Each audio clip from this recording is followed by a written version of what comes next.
Depuis quelques années, les Legos sont devenus tellement populaires qu'il n'y a pas une tranche de l'actualité qu'on ne peut pas revoir en Lego. Prenez cette semaine, l'assermentation de Barack Obama existe déjà en Lego. Voici la vraie assermentation et voici la version Lego avec la famille Obama et George Bush père qui dort. Il y a même une vidéo en Lego qui présente les défis du futur président Obama.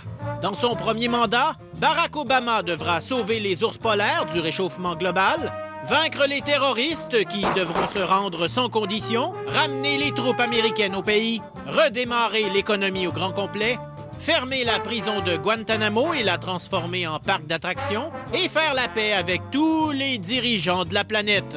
Après, il pourra prendre un break. Toutes les photos marquantes de ce dernier siècle sont reprises en Lego. Voici en Lego la célèbre photo de la place Tiananmen, lunch sur un gratte-ciel, la montée du drapeau américain, le baiser de Times Square, la photo du Bigfoot et la célèbre fille afghane. Et ce n'est pas étonnant que partout dans le monde, il y a des clubs de tripeux de Lego. Vous croyez que les Legos sont destinés exclusivement aux enfants? C'est que vous ne connaissez pas les AFOL, les adultes fans of Lego. Des maniaques qui forment des clubs de Lego comme celui du Québec, le KELUG. KELUG, c'est Québec Lego User Group. Il y a beaucoup de gens en informatique, il y a beaucoup de gens ingénieurs, il y a beaucoup de gens de domaines scientifiques qui s'intéressent à ça. J'ai une formation en mécanique. Donc, je suis habituée d'être dans un milieu masculin. Quand j'étais enfant, je jouais avec les Legos de mon frère. Puis quand je suis devenue ado, là, j'ai commencé à acheter des pièces qui sont vraiment à moi. Je dois avoir une collection d'environ 70 000 pièces. Lego a commencé à faire des produits destinés exclusivement aux adultes. C'est des produits qui sont plus dispendieux et normalement qui sont vendus seulement à travers le site Internet de Lego. Toute la série du Café Corner, c'est des pièces de vraiment d'exposition. Il y a aussi plusieurs pièces de collection comme le Faucon Millennium de Star Wars qui vaut au-dessus de 600 $ canadiens.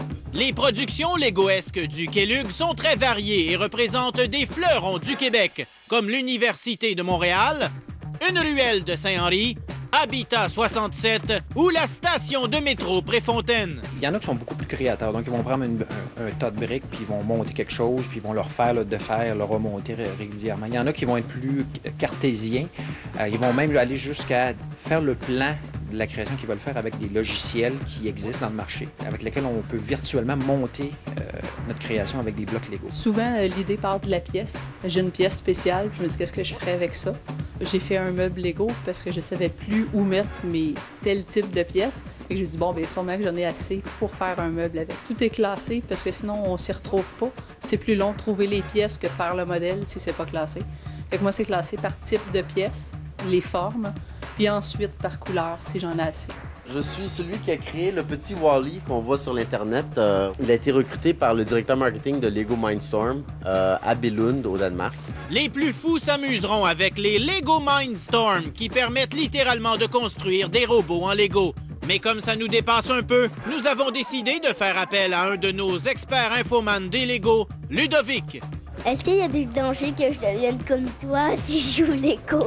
Ben, j'espère que tu vas continuer à jouer au Lego parce que c'est un super beau passe-temps, c'est un super beau jouet, puis ça peut juste amener à développer ta créativité. C'est ça.